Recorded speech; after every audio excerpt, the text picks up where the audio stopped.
Salut les artistes, comment ça va? Bon, vous voyez, je suis en vacances, on est dans un décor somptueux. Vous voyez à 360 autour de moi, c'est super beau. Et justement, en parlant de 360, aujourd'hui, je vous teste l'Insta360 One Air. Donc c'est une caméra d'action qui est capable de filmer en 360. Pour l'instant, j'utilise le module 4K parce que ça, c'est l'intérêt de cette caméra d'action, c'est que tu vas pouvoir changer le bloc optique et donc tu vas avoir une caméra très polyvalente. Pour l'instant, je me filme avec le module 4K. Il y a un seul point de vue. Maintenant, je vais changer de module et je vais passer sur le 360. Allez, petite transition. Voilà, donc là, je viens de passer sur le module 360. Donc, vous allez voir, la résolution baisse un petit peu, mais on va parler de tout ça dans la vidéo. Là, l'intérêt de ce module 360, c'est que la caméra enregistre en permanence. Bah voilà, un panorama vraiment à 360. Vous voyez, je peux vous montrer tout le décor, tout le paysage qui m'entoure. Là, on est dans les Alpes, c'est vraiment magnifique. Donc, je vais vous tester tout ça. Allez, trêve de bavardage, on est parti tout de suite pour le test de l'Insta360 One Air.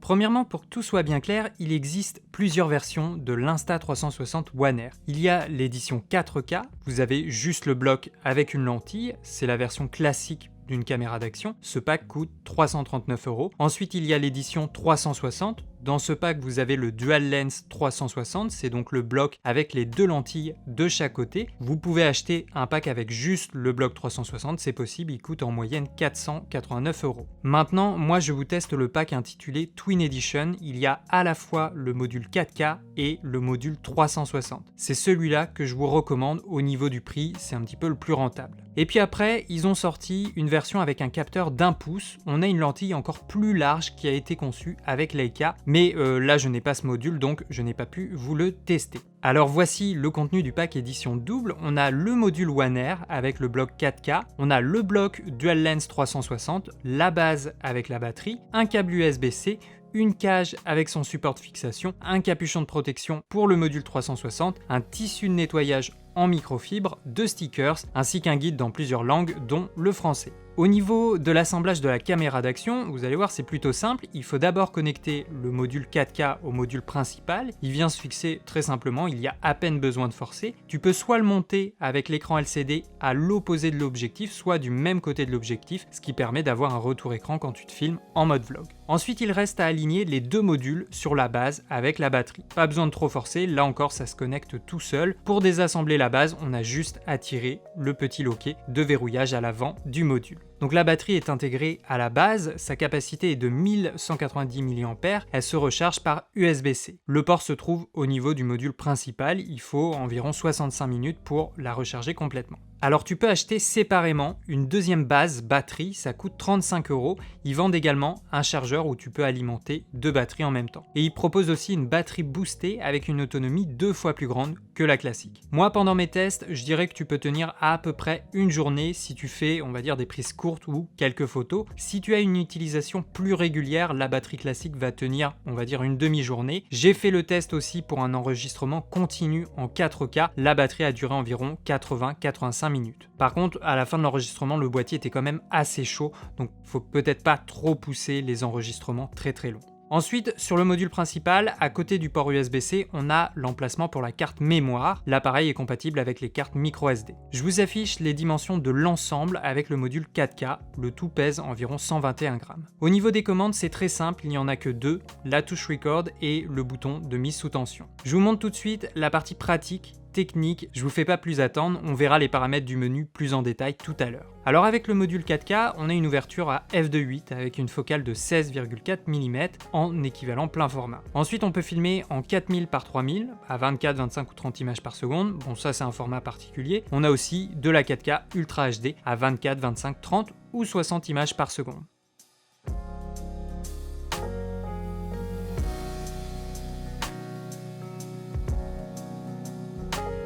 Ensuite, en 2720 par 1530, on peut filmer jusqu'à 100 images par seconde. Et en 1920 par 1080, on peut monter jusqu'à 200 images par seconde. Ça permet de faire du slow motion. Le débit vidéo est de 100 mégabits par seconde. Tu peux également exporter un fichier en MP4. Par contre, à ce moment-là, on ne peut qu'utiliser une stabilisation basique et non le Flow State Stabilization.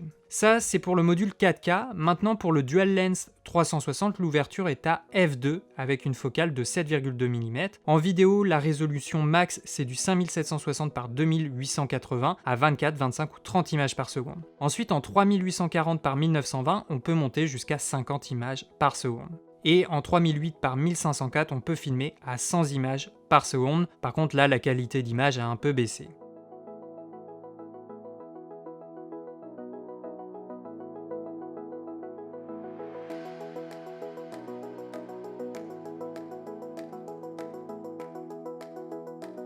Ensuite, un élément très important dans une caméra d'action, elle se doit d'avoir un bon système de stabilisation. Le One Air intègre une stabilisation gyroscope sur 6 axes, c'est ce qu'ils appellent le Flow State Stabilization. Je vous montre différents exemples. Franchement, là, la stabilisation est super impressionnante, t'as presque envie de ranger ton gimbal. Et ce qui est bien, c'est qu'elle est utilisable sans contrepartie. Tu peux l'utiliser avec toutes les résolutions, toutes les cadences et dans tous les modes.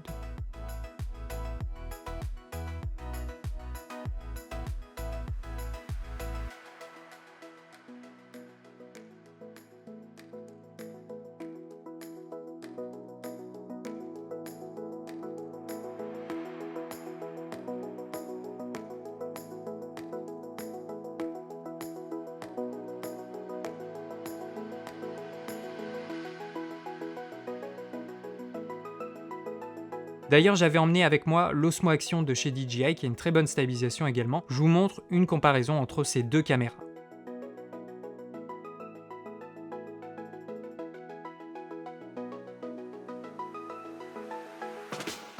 Ensuite, il y a différentes méthodes de prise de vue, différents rendus. Quand tu utilises le mode 360, on peut activer un tracking. Une fois que tu as lancé l'enregistrement, il faut taper sur l'icône en bas à droite de l'écran pour lancer le tracking ou utiliser la commande vocale, par exemple Mark That. Il faut juste pointer l'objectif sur le sujet. En fait, sur la cage, tu as un petit indicateur à suivre. Ensuite, le One Air, via ses algorithmes d'intelligence artificielle, va automatiquement cibler et suivre le sujet pour le garder dans le champ. D'ailleurs, dans l'application pour smartphone, dans la catégorie ShotLab, la marque te propose toute une série d'effets, d'animations qui sont créés par l'intelligence artificielle. Tu as le Clone Trail qui laisse un chemin de clone dans l'espace. D'ailleurs, j'avais montré sur Premiere Pro comment reproduire ce genre d'effet, sauf que là, en fait, c'est en 360, donc c'est encore plus cool. L'effet est vraiment très simple à réaliser. Les clones sont générés automatiquement par les algorithmes de l'application. Et puis en fait, la marque montre un tutoriel qui est dédié à chaque animation. Donc voilà, c'est vraiment très simple à reproduire. Tu as également l'effet Spin View qui consiste à prendre une photo de toi, puis après il y a différents templates avec des animations différentes autour de ta photo. Tu as l'effet Parallel Planet, il y a cet effet de Stop Motion où tu as l'impression que le sujet flotte un petit peu dans les airs. Il y a un effet de Dolly Zoom qui reproduit un peu l'effet vertigo. Il y a aussi un mode Time Shift. En fait, l'intelligence artificielle choisit elle-même les moments à souligner en ralentissant au bon moment, puis en accélérant jusqu'au prochain moment. Il y a aussi un mode Starlapse. Le boîtier va ajuster ses réglages pour faire un timelapse de ciel étoilé et un petit peu avoir cet effet d'une circumpolaire. Il y a le Jump Planet, le Time Flip, il y a aussi le Roll Planet, ça on le voit souvent sur les réseaux sociaux. Et ils ont également rajouté dans le dernier firmware le Flash Dash. Là encore, tu as quasiment rien à faire, c'est l'application qui gère les effets. Voilà, ça va créer des éclairs et ça donne cette impression de vitesse, de rapidité. C'est assez marrant à réaliser. Bref, tu vois, il y a vraiment une quantité d'effets assez impressionnants. Ensuite, le One Air est waterproof. Tu peux l'utiliser dans l'eau sans cage supplémentaire jusqu'à 5 mètres. Par contre, chaque composant individuellement, eux, ne sont pas étanches. Il faut vraiment que le bloc, la caméra, soit monté et en fait, c'est l'ensemble qui sera étanche. Il faut juste bien vérifier aussi que le compartiment des ports soit bien verrouillé. Je l'ai testé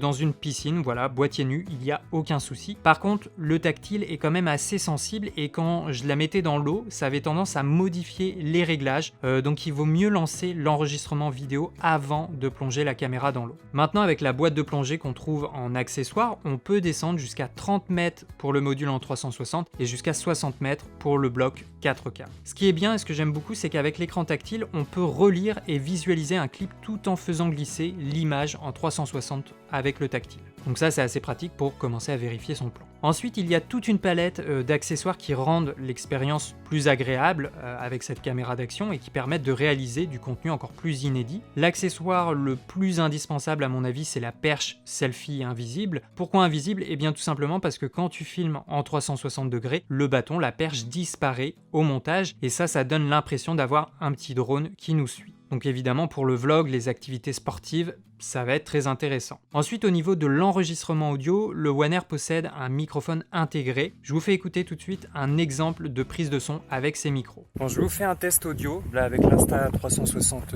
One Air, je me filme avec le module 4K. Donc il y a deux modes de réduction de bruit du vent. Là pour l'instant il est désactivé. Donc là voilà, la caméra est située à peu près 80 cm, 70-80 cm de ma bouche. Il y a un petit peu de vent, mais c'est assez léger, on est en extérieur. Et voilà un petit peu le rendu audio avec les micros intégrés donc du One Air. Alors deuxième test audio, là j'ai le Wind Noise Reduction qui est donc activé sur l'Insta360 One Air. Là c'est le premier mode, c'est le Voice Boost, c'est comme ça qu'il l'appelle. Donc en principe, il y a quand même moins de bruit de vent, moins de parasitage. Et puis la voix est censée ressortir. Je suis toujours en train d'enregistrer l'audio via les micros intégrés de l'Insta360 One Air. Et là, vous entendez maintenant le deuxième paramètre de réduction de vent. C'est pour tout ce qui est en mouvement. Voilà, vous utilisez vraiment la caméra d'action. Là, sur ce type de prise où je marche relativement lentement, il n'y a pas grand intérêt. Je pense que la qualité audio est peut-être moins intéressante que le réglage d'avant, mais voici un exemple avec le deuxième mode de réduction de bruit du vent.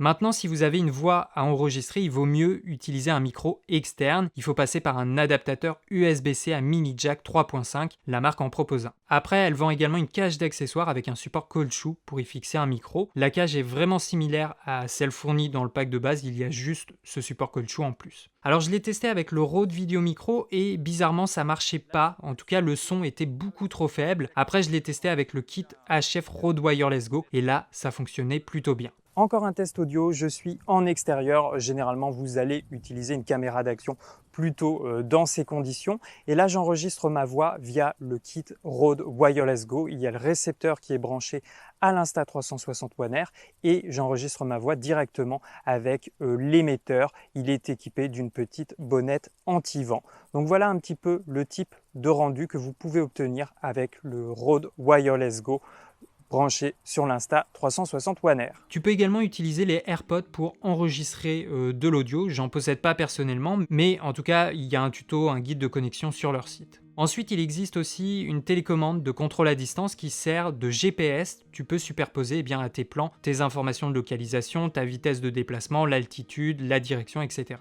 Ça peut être un accessoire intéressant si tu fais des activités sportives. Avec cette télécommande, tu peux prendre des photos, lancer une vidéo ou alors éteindre le One Air. Après, il y a plein d'autres accessoires. Tu as des verres de protection pour le module 360. Il y a une petite boîte de rangement de transport pour le One Air. Il y a de la place aussi pour des modules supplémentaires, pour une deuxième batterie et un chargeur. Il existe aussi une version aérienne du One Air. Tu peux installer un kit sur un drone et un peu à la manière du bâton selfie, le drone disparaît et tu peux en fait utiliser l'image en 360 pour faire ton film et choisir tes angles. Et également là dans cette vidéo, je vous l'ai dit, je ne teste que le module 4K et le module 360, mais ils ont aussi sorti le module avec un capteur d'1 pouce et contrairement au module 4K, tu vas pouvoir filmer jusqu'en 5,3K. Je ne l'ai pas testé, mais de ce que j'ai vu sur internet, la qualité d'image a l'air vraiment bien et il va être aussi plus performant dans de faibles conditions de lumière. Après, le pack est plus cher, notamment si tu veux aussi qu'il y ait le module 4K ou un module 360. Ensuite, même si on utilise essentiellement une caméra d'action pour la vidéo, il y a également un mode photo. Tu as le mode standard, un mode HDR, un mode rafale, une prise de vue à intervalles et un mode de prise de vue nocturne. Ensuite, bon, on l'a vu, l'écran est tactile. Pour faire apparaître le menu rapide, il faut glisser le doigt vers le bas. Tu peux contrôler la luminosité de l'écran, on peut verrouiller les commandes de l'écran, on peut désactiver le témoin de LED avant et arrière de la caméra, on peut afficher la grille, la règle des tiers, on peut activer la rotation automatique des displays, on peut activer ou non le contrôle vocal de la caméra.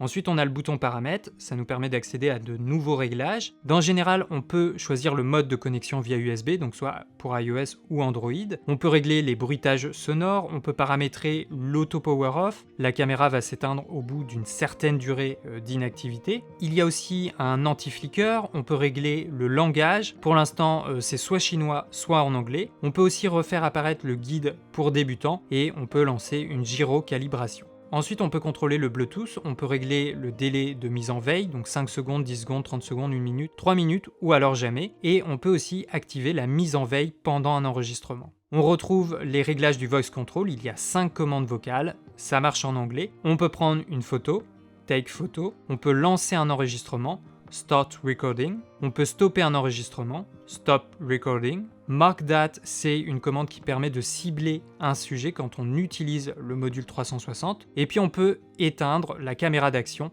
shut down camera.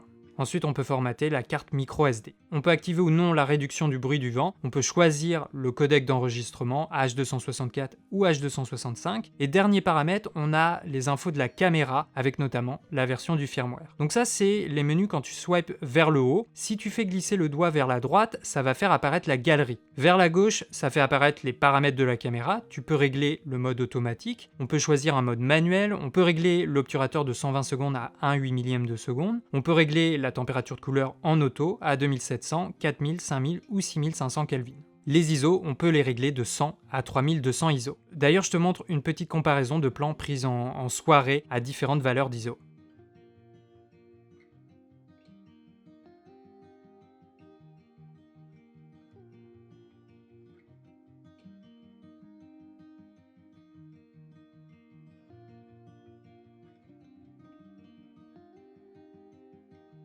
Sur le mode photo, on peut régler un mode priorité ISO, la caméra compense l'exposition avec le temps de pause, on a aussi un mode priorité à la vitesse. En bas à droite de l'écran, on peut choisir la résolution, en photo on a le choix entre le 4/3 ou le 16/9, on peut régler aussi un retardateur de 3 secondes, 5 secondes, 10 secondes ou 15 secondes. Maintenant sur l'icône en bas à gauche, c'est ici qu'on va sélectionner le mode de prise de vue. Donc sur photo, on a le choix entre le mode standard, le mode HDR, rafale, intervalle et prise de nuit. Ensuite, on a le mode vidéo avec le mode standard, le mode HDR, un mode timelapse ou le mode time shift. On a déjà parlé des différentes résolutions en vidéo, voilà, c'est assez intuitif, c'est très accessible. Par contre, j'avoue qu'avec le tactile, j'ai souvent du mal à sélectionner la bonne résolution. Quand je swipe, ça m'emmène tout de suite à la dernière résolution et j'arrive pas à sélectionner tout de suite la cadence intermédiaire. Voilà, faut vraiment faire glisser tout doucement. Donc voilà, le tactile est parfois un petit peu trop sensible, je trouve. Alors jusqu'à présent, on a vu essentiellement les techniques de prise de vue. Maintenant, on va voir la partie du montage. Généralement, la phase de préparation des Rush 360, ça peut être assez long. Avec le One Air, en fait, le workflow de post-production n'est pas si compliqué que ça. En fait, la caméra te sort un fichier que tu peux soit lire sur leur application de bureau, soit sur leur application pour smartphone. Ça, c'est le fichier INSV. Maintenant, si tu veux pas faire de recadrage, tu veux exporter ta vidéo directement en MP4, c'est possible. Par contre, tu pourras pas modifier l'angle de visionnage avec le 360. Alors sur le téléphone, le processus est relativement simple. Tu connectes ton smartphone à ta caméra, soit par câble, soit par Wi-Fi ou Bluetooth. Ensuite, soit tu travailles sur ton Rush directement dans le dossier de la caméra, soit tu télécharges en local dans l'album de ton téléphone. Ensuite, tu ouvres ton plan dans la page Edit, tu peux faire pas mal de choses sur cette page, tu peux télécharger le clip en local, on vient de le dire, on peut modifier le format de visionnage, on a le format vertical du 16/9, un format carré et du 2.35 si tu veux, entre guillemets, avoir un aspect plus cinématique. On peut faire un multiview, par exemple afficher un paysage en premier plan et ton visage sur la deuxième fenêtre. Tu peux faire ton montage, sélectionner les parties du clip qui t'intéressent. Alors avant, on pouvait juste faire un cut au début et à la fin du rush. Maintenant, avec le dernier firmware, on peut vraiment monter son clip et faire plusieurs coupes au sein d'un même rush. On peut également modifier la vitesse d'un clip et on peut faire cet effet time shift, avoir cet effet d'accélération, ce flou de vitesse. Ils viennent aussi de rajouter sur le dernier firmware la fonction freeze qui va en fait ralentir énormément la vitesse du sujet avant de la réaccélérer. Ensuite, on peut rajouter des filtres. Il y a plein d'ambiances différentes et à chaque fois, tu peux ajuster l'intensité du filtre.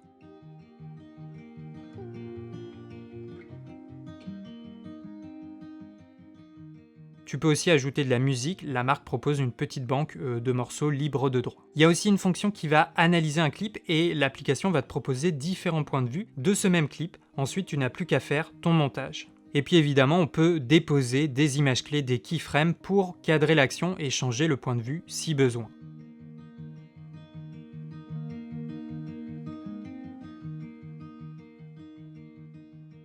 On peut changer la perspective, on a le grand angle, le plan large, linéaire, étroit et aussi le mode Tiny Planet.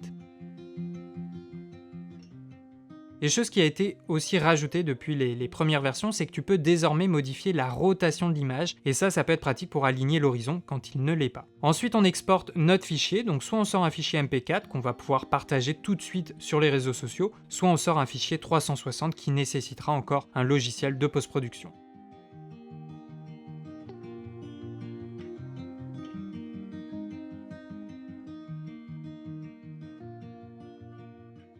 Donc ça c'est le workflow sur un téléphone, c'est plutôt pratique. Maintenant tu peux aussi télécharger leur logiciel qui s'appelle Insta360 Studio 2020. Le logiciel s'est pas mal amélioré depuis sa toute première version, depuis sa sortie. J'ai plutôt bien aimé l'utiliser, c'est très simple, en fait tu importes les plans. Par défaut il t'affiche l'effet petite planète pour les rushs 360. Tu vois que dans le visualiseur on peut choisir l'angle à afficher, la perspective avec la souris. Et puis avec la molette également de ta souris on peut choisir la valeur de plan, le niveau de zoom dans l'image si tu préfères. Ensuite en bas tu as une timeline et si on place le curseur à un des bouts du rush on peut le couper et éliminer soit le début ou la fin du plan qui ne nous intéresse pas. Par contre pour l'instant, contrairement à l'application, on ne peut pas faire plusieurs cuts au milieu du rush. Donc là on est sur le mode view. Maintenant on va passer sur le mode free capture. C'est dans ce mode qu'on va placer nos images clés et gérer le mouvement de la caméra à 360. Le principe est très simple, tu choisis ton angle, ton cadre, puis tu ajoutes un keyframe en cliquant ici. Ensuite on avance dans le plan et là par exemple je vais changer de point de vue, on va filmer ce qu'il y a devant. Je pose mon keyframe. Donc là je viens de créer une petite animation. Alors la transition par défaut elle est un petit peu dure. Tu peux cliquer par exemple sur la ligne qui joint les deux images clés, ça va faire apparaître le menu des transitions et là on peut choisir quelque chose de plus progressif.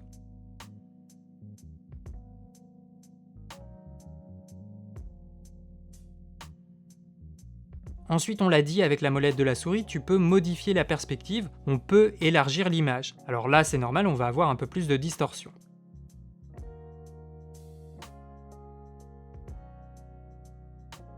Voilà, aussi quand tu poses un keyframe, ici on peut choisir différentes valeurs de plan, donc soit quelque chose de plus resserré, on a l'effet boule de cristal, ou encore la perspective de la petite planète.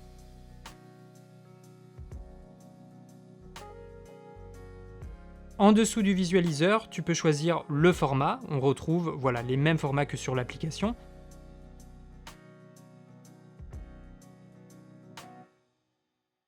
Et puis à droite, on a les différents réglages et paramètres de la caméra et du rush en question. Moi j'ai laissé tout par défaut. On peut jouer également avec le play rate, donc si on veut changer, modifier l'allure de la vitesse. Par contre, ça va s'appliquer à tout le rush et on ne peut pas faire cet effet time shift, cet effet de flou de vitesse. Celui-là, il est réalisable que sur l'application pour smartphone, en tout cas jusqu'à présent. Une fois que le rush est prêt, on appuie ici pour exporter. Donc là, on a la résolution, le débit, le format d'encodage. Voilà, on a un export classique. Ensuite, soit tu réimportes ton rush sur ton smartphone pour le partager sur les réseaux sociaux, ou alors tu l'envoies sur ton logiciel de montage pour l'intégrer à un projet. Donc voilà pour la partie du logiciel Insta360 Studio 2020. On peut faire moins de choses qu'avec l'application. Par exemple, on n'a pas accès aux différents effets du ShotLab, mais on va dire qu'on peut faire l'essentiel, c'est-à-dire poser les keyframes et les images clés. Après, il y a également un plugin pour Premiere Pro. Je ne l'ai pas utilisé, mais tu as tout sur Internet. La marque montre des tutos pour t'expliquer comment utiliser les plans en 360 sur Adobe Premiere Pro. Personnellement, j'ai préféré utiliser le smartphone et le logiciel Insta360 Studio. Alors conclusion, eh bien je retrouve un petit peu les mêmes sensations qu'avec l'Insta360 One X que j'avais testé l'année dernière. Et encore, je pense que je préfère cette caméra, elle est plus compacte, elle a l'air un peu plus robuste, c'est une caméra d'action et elle est super polyvalente. J'adore le fait qu'on puisse changer de module, c'est très rapide, tu enlèves la batterie, tu changes le bloc optique et on remet le tout sur la batterie. Alors j'avoue que j'aurais bien aimé avoir deux écrans, un peu comme ce qu'on a avec l'Osmo Action qui a un deuxième écran à l'avant, c'est quand même bien plus pratique pour passer directement en mode selfie. Voilà, je trouve que c'est un peu ce qui m'a manqué pendant mon test avec cette caméra. Sinon, la qualité d'image est pas trop mauvaise, même l'image en 360, je trouve qu'elle s'est améliorée. C'est toujours de la 5K.7 à l'enregistrement brut. Après, lors de l'export en 16 neuvième, là, on visualise qu'une portion de l'image et ça devient du Full HD, mais je trouve que l'image est quand même utilisable. Et puis après, je ne l'ai pas testé, mais si vous voulez vraiment la meilleure qualité d'image, peut-être si vous faites pas mal de vlogs, je vous recommande le pack avec le capteur d'1 pouce. De ce que j'ai vu, l'image est vraiment très très belle. Autre point positif, la caméra avec le bloc 4K est étanche jusqu'à 5 mètres sans boîtier de protection. Donc ça c'est plutôt cool, ça rend la caméra plus polyvalente. Bon, également la stabilisation est vraiment très bonne. Pour moi, on est à peu près au même niveau que ce qui est fait chez DJI et chez GoPro. Alors moi perso, je choisirais cette caméra surtout si le module 360 vous intéresse. C'est vraiment le cœur de la marque et en fait je trouve que c'est vraiment la caméra d'action faite pour les vacances. Si vous voyagez beaucoup et que vous aimez partager du contenu audiovisuel sur vos réseaux sociaux, bah vous allez vraiment prendre un plaisir de dingue à utiliser cette caméra. Surtout avec tous les effets du ShotLab, il y a plein de façons de se mettre en scène et de montrer en même temps le paysage qui nous entoure. Et puis évidemment pour tout ce qui est activité sportive, le 360 c'est vraiment une nouvelle façon de se filmer et en plus on a le bâton selfie qui disparaît, donc on a vraiment l'impression d'avoir une caméra qui flotte, un drone qui nous suit. Et puis aussi pour du vlog, en fait on peut très bien faire ça avec une caméra d'action. Je recommanderais quand même de l'utiliser plutôt avec un micro externe, par exemple avec le Rode Wireless Go, ça a l'air de bien marcher. Voilà les artistes, j'espère que ce test vous a plu, que ce n'était pas trop long. En attendant, je vous attends dans les commentaires, vous pouvez également me suivre sur Instagram. On se dit à la prochaine, ici derrière la caméra. Ciao les artistes!